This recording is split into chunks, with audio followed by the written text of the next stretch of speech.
నేను క్యాన్సిల్ చేస్తున్నా. Version update చేసామనుకోండి మీ విండోస్ 10 కార్డ్.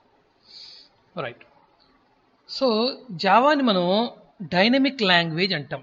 డైనమిక్ లాంగ్వేజ్ అంటే డైనమికిజం అంటే ఏంటంటే while the program is running, అంటే ఒక ప్రోగ్రామ్ రన్నింగ్ స్టేట్లో ఉన్నప్పుడు, ఒక ప్రోగ్రామ్ రన్ అవుతూ ఉండగా మీరు ఒక పనిని చేయగలిగితే, ప్రోగ్రామ్ రన్నింగ్ కండిషన్లో ఉన్నప్పుడు మీరు ఒక పనిని చేయగలిగితే దాన్ని డైనమికిజం అంటాం. ఓకేనా? డైనమికిజం అంటాం, డైనమిక్ నేచర్ అంటాం. ఆ ప్రోగ్రామ్ గనక మీరు ఇచ్చినటువంటి ఇన్పుట్ని ప్రోగ్రామ్ రన్ అవుతూ ఉండగా మీరు ఒక ఇన్పుట్ ఇస్తే దాన్ని తీసుకొని ప్రాసెస్ చేసింది అంటే దానికి డైనమిక్ నేచర్ ఉన్నట్లు. అంటే ఉదాహరణకి ఒక బైక్ డ్రైవ్ చేస్తూ వెళ్తున్నాం, చాలా ఫాస్ట్గా బైక్ డ్రైవ్ చేస్తూ వెళ్తున్నాం, మనకు ఒక ఫోన్ కాల్ వచ్చింది. బైక్ని మనం రోడ్డు వైపు సైడ్కి తీసుకొని, ఒక వైపుకి తీసుకొని బండి ఆపి మనం ఫోన్ తీసి మాట్లాడామనుకోండి, that is not dynamic nature. ఓకేనా? అని మీకు ఎగ్జాంపుల్ చెప్తున్నా మీకు అర్థం అవడం కోసం. బైక్ రన్నింగ్లో ఉంది, మీరు ఫోన్ తీసి మాట్లాడారు, వాస్తవంగా తప్పే, ఎందుకంటే ఏదైనా పొరపాటు జరిగితే యాక్సిడెంట్ అయ్యే అవకాశం ఉంటుంది. కానీ అలా మాట్లాడే వాళ్ళు మనకు చాలా మంది ఉన్నారు. That is nothing but dynamic nature. అది ప్రోగ్రామింగ్ పరంగా మనకు పెద్ద ఇబ్బంది ఉండదు, కానీ బై నేచర్ న్యాచురల్గా మనకు చాలా ఇబ్బంది అది. ఓకేనా? కొంతమందికి డైనమిక్ నేచర్ ఉంటుందన్నమాట. ఎలా అంటే వాళ్ళు ఒక పని చేస్తూ ఉంటారు, అట్ ది సేమ్ టైం మనం చెప్పేది వింటూ ఉంటారు. మనం చెప్పేది క్లియర్గా వింటారు, వాళ్ళ పని వాళ్ళు ఎక్కడ బ్రేక్ లేకుండా చేస్తారు. డైనమిక్ నేచర్ అంటాం దీన్ని. ఇది చాలా కొద్ది మందికి ఉంటుందన్నమాట డైనమిక్ నేచర్. ఓకేనా? సో ఇప్పుడు జావాకు ఉన్నటువంటి డైనమిక్ నేచర్ ఏంటో చూద్దాం మనం. జావాకు ఉన్నటువంటి డైనమిక్ నేచర్ ఏంటి అనేది మనం ఇప్పుడు చెక్ చేసుకుందాం. సో బేసిక్గా మనం చెప్పుకున్నాం కదా, ఒక క్లాస్ అంటే, ఒక ఆబ్జెక్ట్ అంటే, ఆబ్జెక్ట్ ఎలా తయారవుతుంది? క్లాస్ ద్వారా తయారవుతుంది. ఒక ఆబ్జెక్ట్ ఉంది అంటే అది ఏ ఆబ్జెక్ట్ అయినా కావచ్చు, దాని పూర్వం, ఆ ఆబ్జెక్టుకు పూర్వం ఆబ్జెక్ట్ యొక్క అసలు రూపం ఏమిటంటే క్లాస్. ఓకేనా? సో ఇలా మనం జావాలో ఎన్ని ఆబ్జెక్ట్స్ అయితే, మన ప్రోగ్రాంలో ఎన్ని ఆబ్జెక్ట్స్ అయితే ఉపయోగించాలనుకుంటున్నామో ప్రతి ఆబ్జెక్ట్కి మనం క్లాస్ తయారు చేసి పెట్టుకోవాలి. సిమిలర్ ఆబ్జెక్ట్స్ అయితే ఒక క్లాస్ సరిపోతుందన్న. సిమిలర్ ఆబ్జెక్ట్ అయితే అంటే ఒకే రకమైన ఆబ్జెక్ట్స్ అయితే ఒక క్లాసే సరిపోతుంది. అలా కాకుండా డిఫరెంట్ టైప్ ఆఫ్ ఆబ్జెక్ట్స్ అనుకోండి. డిఫరెంట్ అంటే ఫర్ ఎగ్జాంపుల్ మీకు 2 వీలర్స్ అంటే యమహా, సుజుకి, ఇలా ఏదైనా 2 వీలర్ మోటార్ బైక్స్, ఇది ఒక క్లాస్. ఆ క్లాస్ తీసుకున్నట్లయితే దానికి సంబంధించిన ఆబ్జెక్ట్స్ మనం చెప్పుకుంటున్నాం, అవునా? Hero, Suzuki, hero Honda, Splendor plus, ఇలా యమహా, ఇవన్నీ 2 wheeler motor bikes. 4 wheeler cars object కావాలంటే మనకు 4 వీలర్ కార్స్ అనేటువంటి ఒక క్లాస్ కావాలి, అవునా?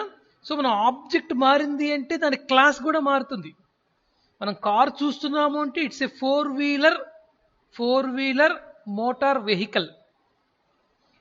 అలాగే మనం బైక్ చూస్తున్నామంటే it's a 2 wheeler motor vehicle. ఓకేనా? ఈ 2 క్లాసెస్ అలా పెట్టండి. ఇప్పుడు డాగ్స్, కుక్కలు, పిల్లులు, ఇవన్నీ కూడా యానిమల్ క్లాస్, అవునా? మనం కుక్కను చూస్తున్నాము అంటే ఇట్స్ ఎ డాగ్ ఆబ్జెక్ట్, మన కంటికి కనపడుతుంది. డాగ్ను మనం పట్టుకోవచ్చు, కుక్కను పట్టుకోవచ్చు. It belongs to animal class.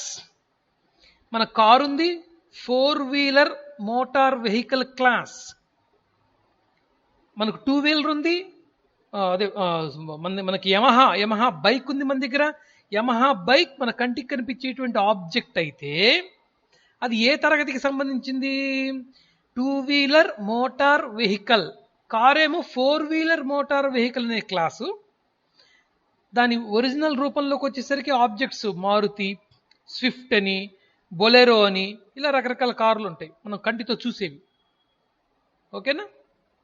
అలాగే ఈ జంతువుల్లోకి వచ్చామంటే animal class. Animal class is animal, but object ఖచ్చితంగా మన కంటికి కనపడాలి అక్కడ. కుక్కనా, ఎలుకనా, లేకపోతే ఇంకొక పిల్లినా, లేకపోతే ఆవా, గేదె, పందె, ఏది, వాట్ ఈస్ దట్? అవునా? ఇలాగా మీరు ఏ ఆబ్జెక్ట్ అని తీసుకోండి, సిమిలర్ ఆబ్జెక్ట్స్ అన్ని ఒకే తరగతికి సంబంధించినవి. ఓకేనా? 4-వీలర్ మోటార్ వెహికల్ తీసుకుంటే దాంట్లో రకరకాల ఆబ్జెక్ట్స్ ఉంటాయి. 4-వీలర్లోనే రకరకాల కంపెనీ కార్లు ఉంటాయి. 2-వీలర్లో కూడా రకరకాల కంపెనీస్ ఉంటాయి, బైక్స్ ఉంటాయి. అలాగా ఒక క్లాసుకు సంబంధించి మీరు ఎన్ని ఆబ్జెక్ట్స్ అయినా తయారు చేసుకోవచ్చు, ఎన్ని ఆబ్జెక్ట్స్ అయినా ఉండొచ్చు. ఓకే?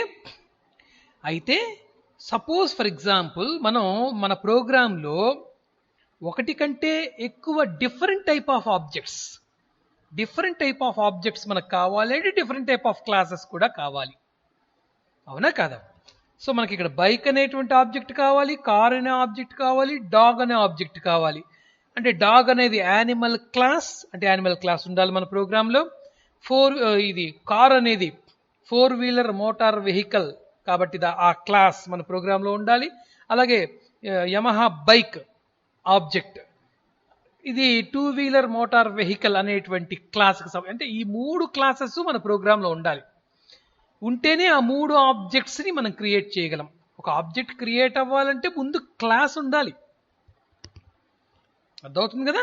సో ప్రోగ్రామ్ రన్ అవుతూ ఉన్నప్పుడు మనం ఏ ఆబ్జెక్ట్ని కావాలంటే ఆ ఆబ్జెక్ట్ని క్రియేట్ చేసుకోగలిగిన విధంగా జావా మనకు అవకాశం ఇచ్చింది. దీన్ని డైనమిక్ నేచర్ అంటాం. ముందుగా క్లాసెస్ అన్ని సిద్ధం చేసుకొని పెట్టుకుంటాం. ఓకేనా? 2-వీలర్ మోటార్ వెహికల్ క్లాస్ సిద్ధంగా ఉంటుంది, 4-వీలర్ మోటార్ వెహికల్ క్లాస్ రెడీగా ఉంటుంది, అలాగే యానిమల్ క్లాస్ రెడీగా ఉంటుంది. ప్రోగ్రామ్ రన్నింగ్ లో ఉండగా మీకు ఏ క్లాస్ యొక్క ఆబ్జెక్ట్ అవసరమైతే ఆ క్లాస్ యొక్క ఆబ్జెక్టును తయారు చేసుకోగలము రన్నింగ్ లో ఉండగా. ఓకేనా? ఇక్కడ చెప్తున్నాడు చూడండి, పాయింట్స్ చెప్తున్నాడు, జాగ్రత్తగా గమనించండి.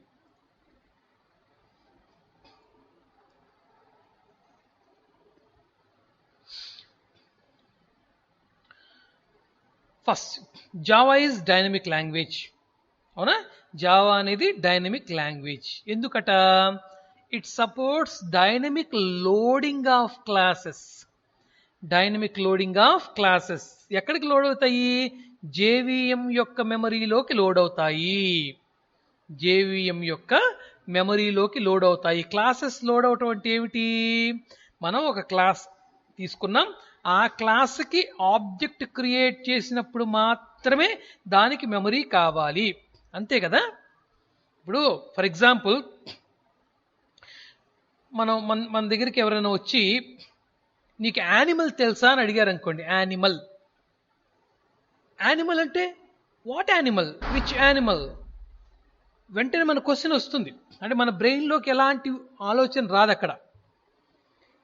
మీకు ఎవరైనా మీ దగ్గరికి వచ్చి మిమ్మల్ని ఎవరైనా మీకు యానిమల్ తెలుసా అంటే ఏ యానిమల్ అని అడుగుతాం మనం, కాస్త తెలివైన వాళ్ళం అయితే. వెంటనే వాడేమంటాడు? మీకు కుక్క తెలుసా అంటాడు, డాగ్. అప్పుడు మన మైండ్లోకి కుక్క అనేటువంటి పిక్చర్ వస్తుంది. ఇప్పుడు నేను కుక్క అన్నాను కదా, డాగ్ అన్నాను కదా, వెంటనే మీ మైండ్లోకి ఒక డాగ్ ఇమేజ్ రావాలి, వచ్చింటుంది. డాగ్ అంటే ఇలా ఉంటుంది, దాని మూతి ఇలా ఉంటుంది, దానికి శరీరం ఇలా ఉంటుంది, దానికి 4 కాళ్ళు ఉంటాయి. ఈ పిక్చర్ మీ మైండ్లోకి ఆటోమేటిక్గా వచ్చేస్తుంది. అవునా కదా? అది చెప్పనంత వరకు, ఆబ్జెక్ట్ అనేటువంటి ఆ విషయం చెప్పనంత వరకు, డాగ్ అని చెప్పనంత వరకు, కౌ అని చెప్పనంత వరకు, బఫెలో అని చెప్పనంత వరకు, క్యాట్ అని చెప్పనంత వరకు మీ మైండ్లోకి యానిమల్ అంటే అసలు ఏ ఆబ్జెక్ట్ రాదు. మీకు మీ మైండ్లోకి ఎలాంటి ఆలోచన రాదు. When a person say you know does you know the object of dog, నీకు డాగ్ తెలుసా, డాగ్ ఆబ్జెక్ట్ తెలుసా అన్నప్పుడు అప్పుడు మన మైండ్లో కుక్కకి సంబంధించినటువంటి ఒక ఫ్రేమ్ ఆల్రెడీ తయారై ఉంటుంది. అది ఒక మెమరీలోకి వచ్చి కూర్చుంటుంది అనమాట. అంటే ఆలోచిస్తాం, కుక్క ఇలా ఉంటుంది, ఇలా ఉంటుంది, ఇలా ఉంటుంది అని చెప్పేసి. ఎలా ఆలోచించగలుగుతున్నాము అంటే ఆల్రెడీ మనం కుక్కల్ని చూసాం కాబట్టి దానికి సంబంధించినటువంటి ఇమేజెస్ అన్ని మన బ్రెయిన్లో సెకండరీ మెమరీలో ఉంటాయి కాబట్టి, ఓకేనా, అవి మీరు దాన్ని చూస్తూ ఉంటారు మీ మైండ్లో మీ ఆలోచన ద్వారా కుక్కని చూస్తూ ఉంటారు, డాగ్ ఇమేజ్ని చూస్తూ ఉంటారు. ఎలా చూడగలుగుతున్నారంటే అది సెకండరీ మెమరీలో నుంచి ప్రైమరీ మెమరీలోకి వస్తుంది మీ బ్రెయిన్లో కూడా. This is nothing but loading. ఓకేనా? ఇప్పుడు ఫర్ ఎగ్జాంపుల్ మీకు చెన్నకేశవ స్వామి గుడి తెలుసా, అది ఎలా ఉంటుందో ఒకసారి ఊహించుకోండి అని ఇప్పుడు నేను అన్నాను అనుకోండి. ఒకసారి ఊహించుకోండి, మీరు చెన్నకేశవ స్వామి గుడి చూసిన వాళ్ళు, ఆ పెద్ద గాలి గోపురం, అవునా, లోపల ఉండే ప్రాంగణం. ఇప్పుడు వరకు నేను చెప్పనంత వరకు మీకేమి అది మైండ్లోకి రాలా.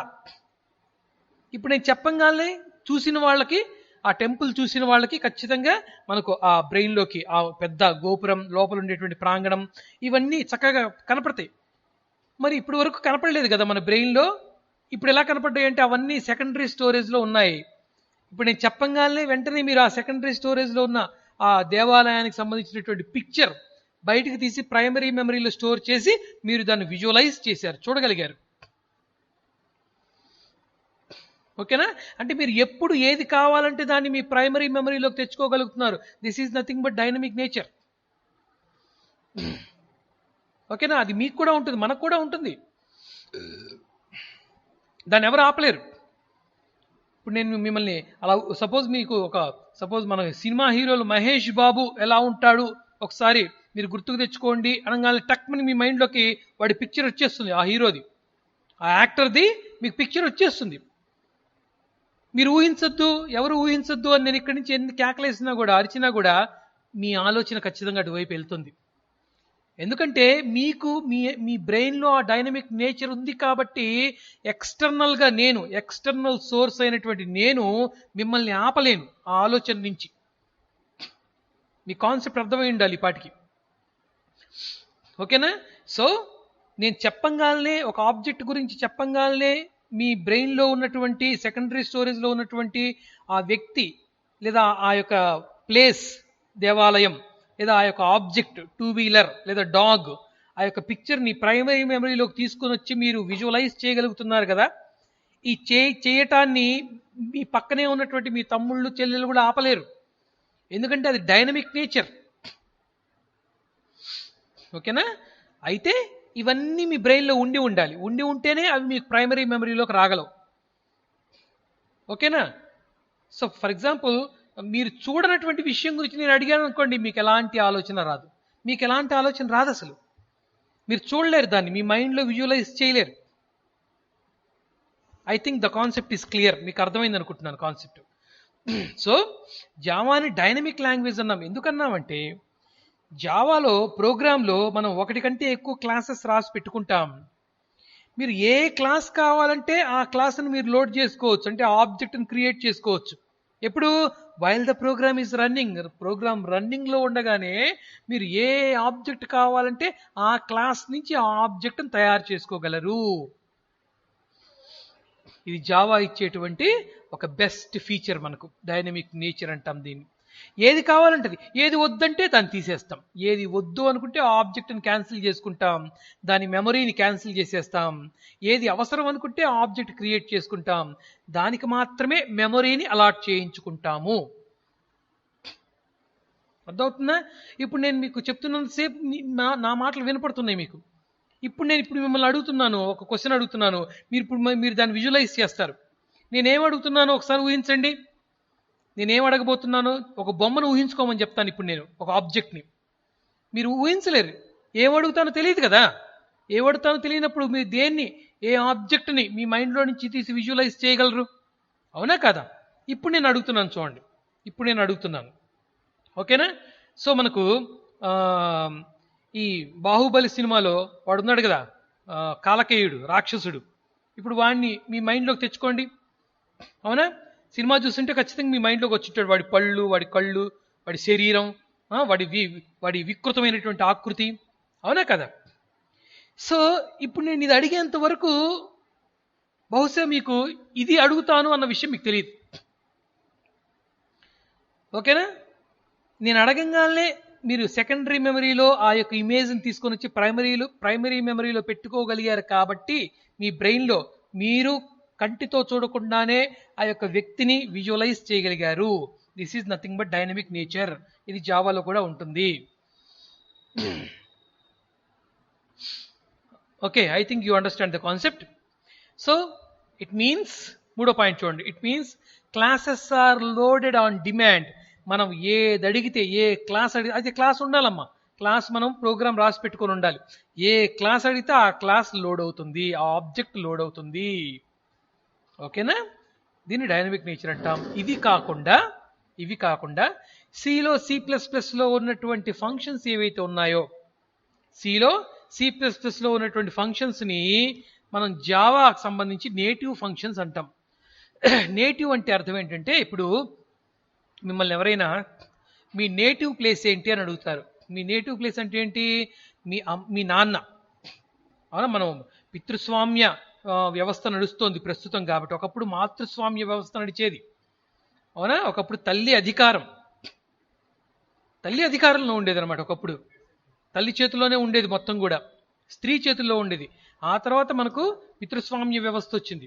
ఇప్పుడు మీ నేటివ్ ప్లేస్ ఏంటి అంటే, మీ నాన్నగారి నేటివ్ ఎక్కడ పుట్టారు ఆయన, అది చెప్తాం మనం. అర్థమవుతుందా? సో అంటే మీకు నేటివ్ ఏంటంటే మీ ఫాదర్, ఆయనకి నేటివ్ ఆయన ఫాదర్. అలాగా జావాకి నేటివ్, జావా దేని నుంచి తయారైంది? C++ నుంచి తయారైంది జావా. కాబట్టి జావాకి నేటివ్ లాంగ్వేజెస్ ఏమిటంటే C అండ్ C++. ఓకేనా?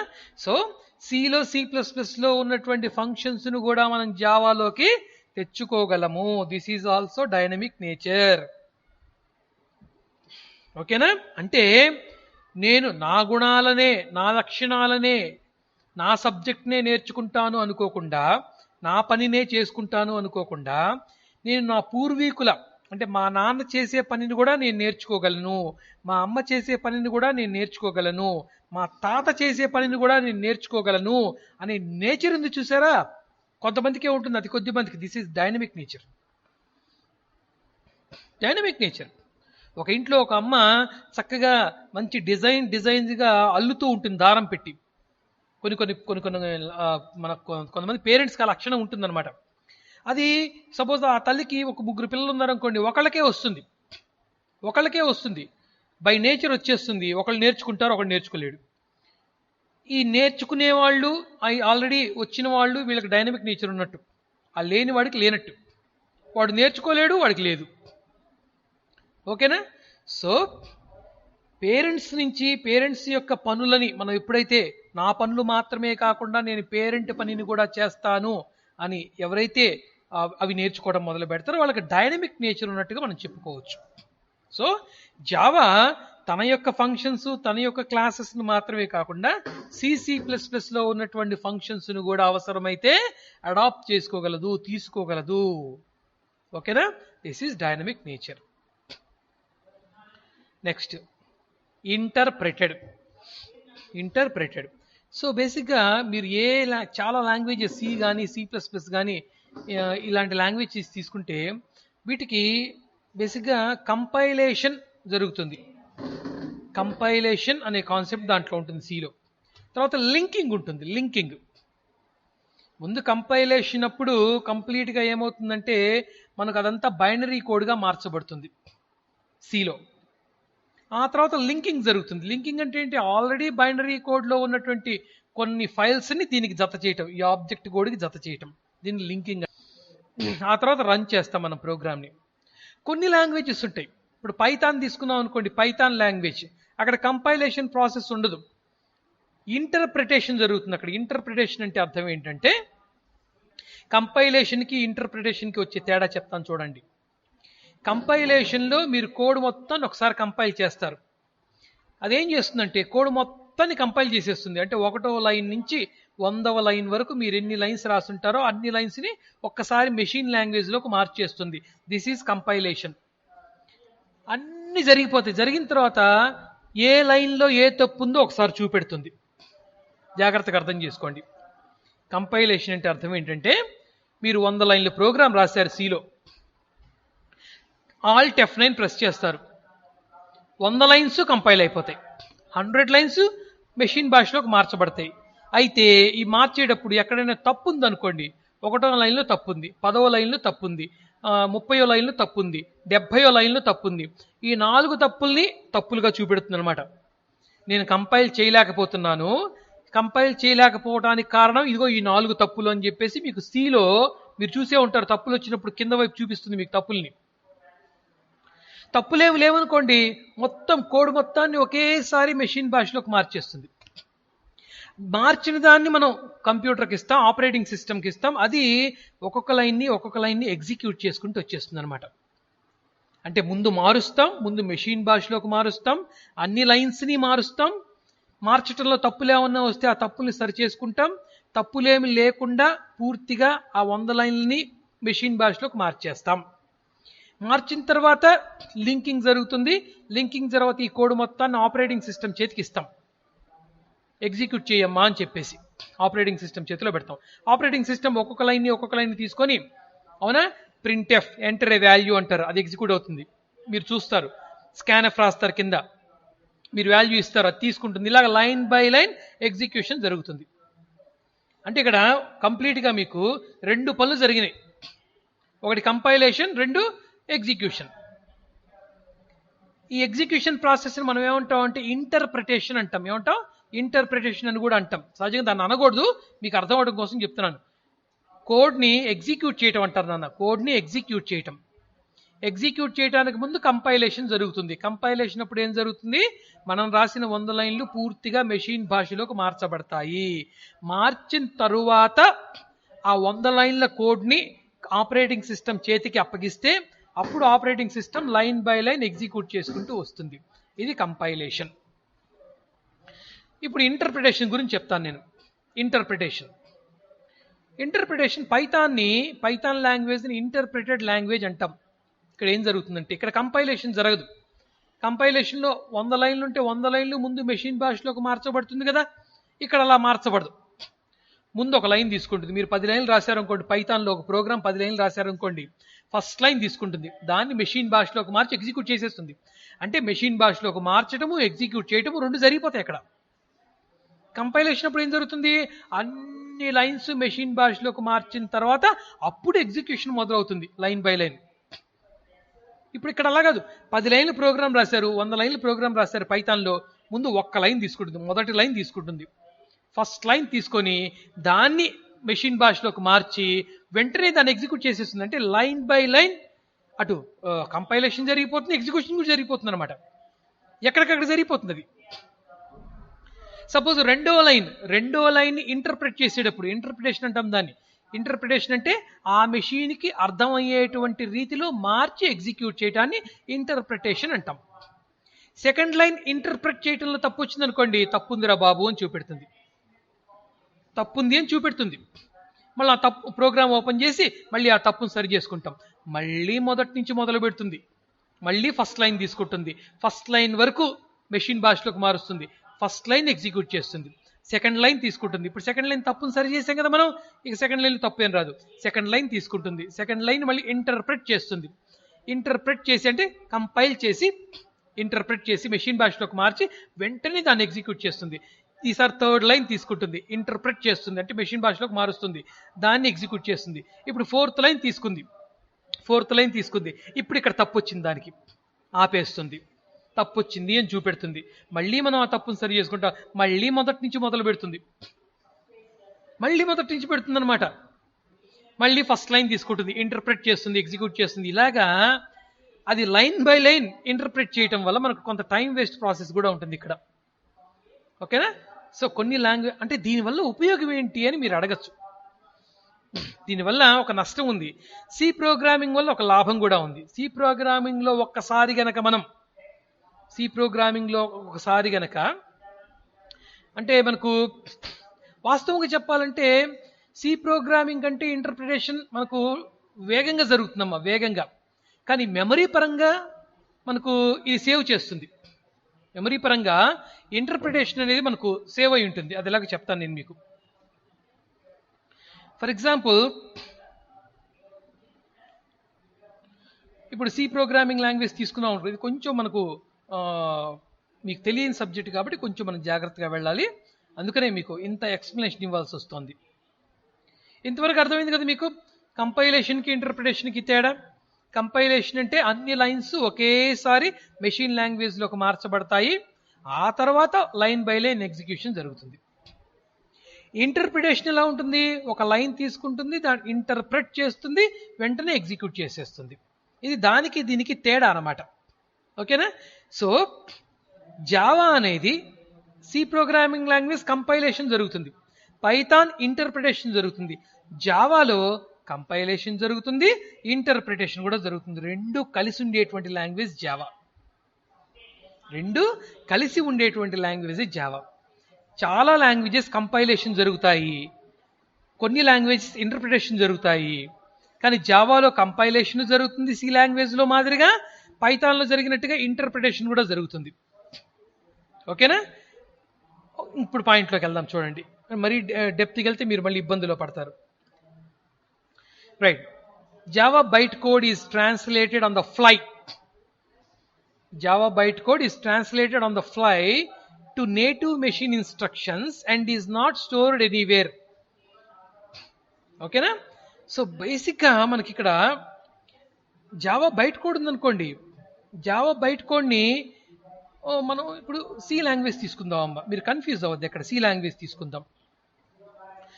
ఇప్పుడు నేను జావా కంపైల్ చేసిన తర్వాత మనకు బైట్ కోడ్ తయారవుతుంది, ఫైల్ అయితే క్లాస్ ఫైల్ తయారవుతుందని చెప్పుకుందాం.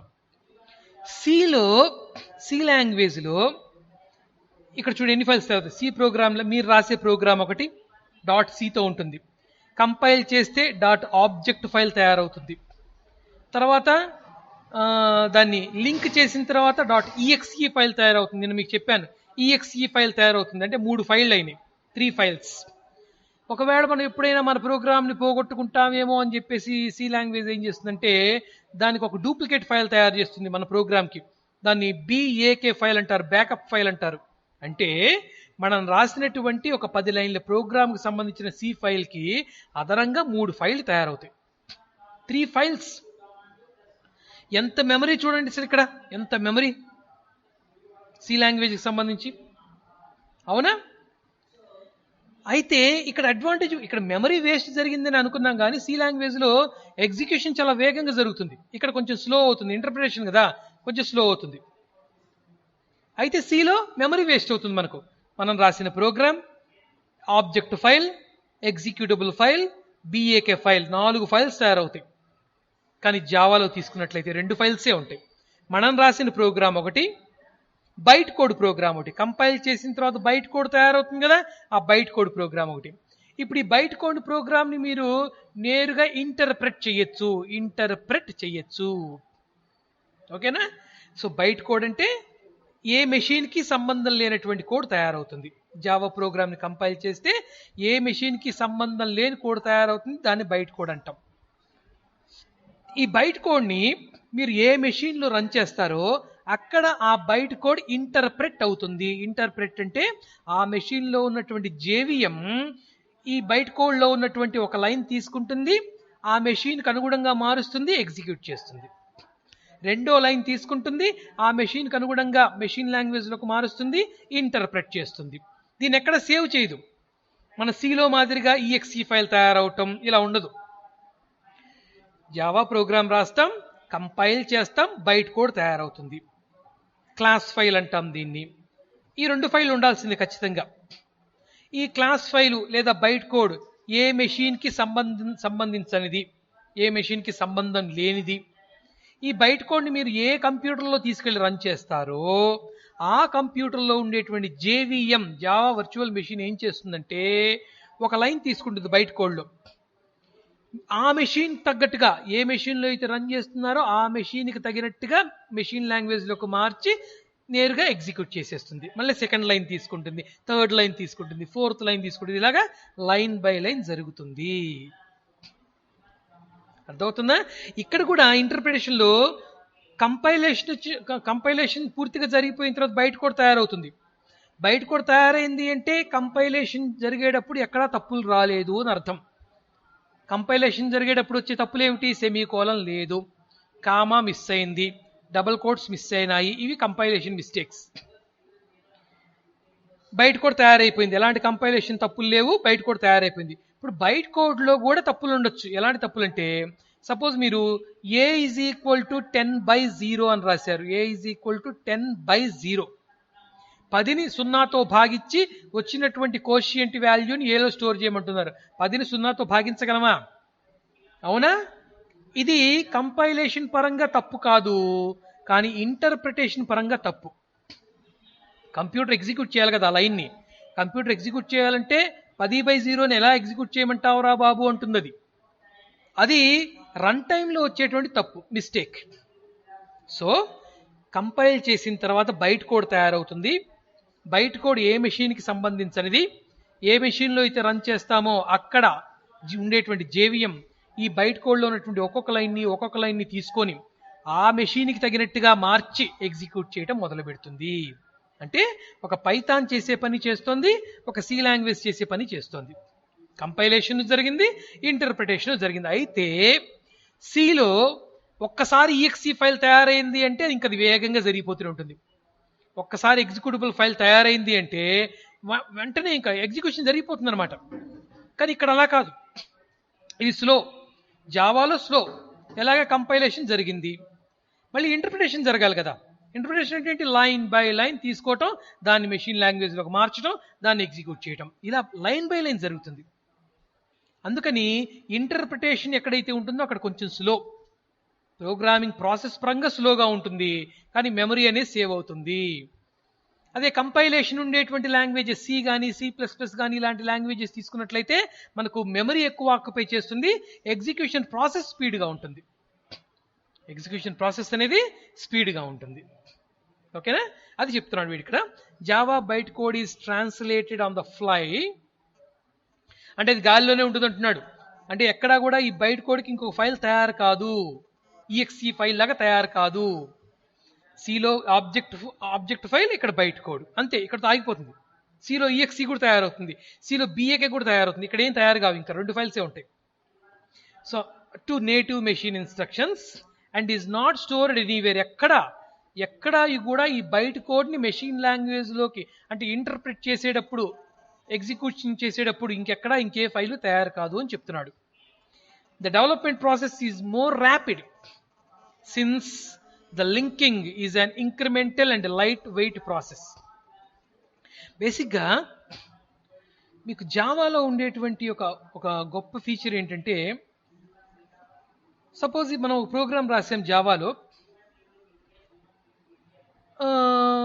ఈ జావా ఈ ప్రోగ్రామ్ రాసిన తర్వాత దానికి మనం కంపైల్ చేసాం, బైట్ కోడ్ తయారవుతుంది. ఈ బైట్ కోడ్ని తీసుకెళ్ళిపోయి మనం ఇంకొక మెషిన్లో రన్ చేస్తున్నాం, లేదా మన మెషిన్లోనే రన్ చేస్తున్నాం. రన్ చేయాలంటే ఏం కావాలి? జేవిఎం కావాలి. ఓకేనా? సో ఇక్కడ జేవిఎం ఏం చేస్తుందంటే, ఆ మెషిన్లో ఉన్నటువంటి ఆ ఆపరేటింగ్ సిస్టమ్కి రిలేటెడ్గా ఉన్నటువంటి ఫైల్స్ని డైనమిక్గా దీన్ని కలుపుతుంది. అంటే ఇదొక పని, ఇదొక అదనపు పని. ఇంక్రిమెంటల్ ప్రాసెస్ అంటాం, ఇంక్రిమెంటల్ ప్రాసెస్. రెండోది లైట్ వెయిట్ ప్రాసెస్ అంటున్నాడు. లైట్ వెయిట్ ప్రాసెస్ అంటే ఏమిటి? ఇక్కడ ఇంతవరకే కలుపుతుంది, ఇంతే. మీరు అక్కడ సపోజ్ మన సి లాంగ్వేజ్లో ఇంట్ వేరియబుల్ తీసుకుందాం అనుకోండి, ఇంటీజర్ వేరియబుల్ అంటే ఇంకొక మీకు ఎగ్జాంపుల్ చెప్తాను లైట్ వెయిట్ ప్రాసెస్ అనే దానికి. ఇప్పుడు మీరు CLR/SCR ఫంక్షన్ వాడతారు కదా, CLR/SCR అనేటువంటి ఫంక్షన్ మీకు విండోస్ బేస్డ్ సి లాంగ్వేజ్లో ఉంటుంది. ఇదే CLR/SCR ఫంక్షన్ని మీరు లైనెక్స్ ఆపరేటింగ్ సిస్టమ్తో రన్ అయ్యేటువంటి కంప్యూటర్స్లో సి లాంగ్వేజ్లో ఉపయోగించండి, నాకు తెలియదు అని చెప్పేస్తుంది. అంటే దీని అర్థం ఏంటంటే, పెద్ద మార్పులు చేసేటువంటి అవకాశం లేదు. స్లైట్ చేంజెస్ అయితే కామన్. ఎక్కడ బైట్ కోడ్కి ఏ మెషిన్లోకి అయితే తీసుకెళ్తున్నామో ఆ మెషిన్కి తగినట్టుగా మార్చడమే ఇంక్రిమెంటల్ ప్రాసెస్. అంతేగాని లోపల ఉన్నటువంటి కోడ్ మాత్రం ఏం మారదు, మనం రాసిన కోడ్ అలాగే ఉంటుంది, ఎక్కడా కూడా దానికి ఎలాంటి మార్పులు జరగవు. ఓకేనా? సో లైట్ వెయిట్ ప్రాసెస్ అంటాం దీన్ని.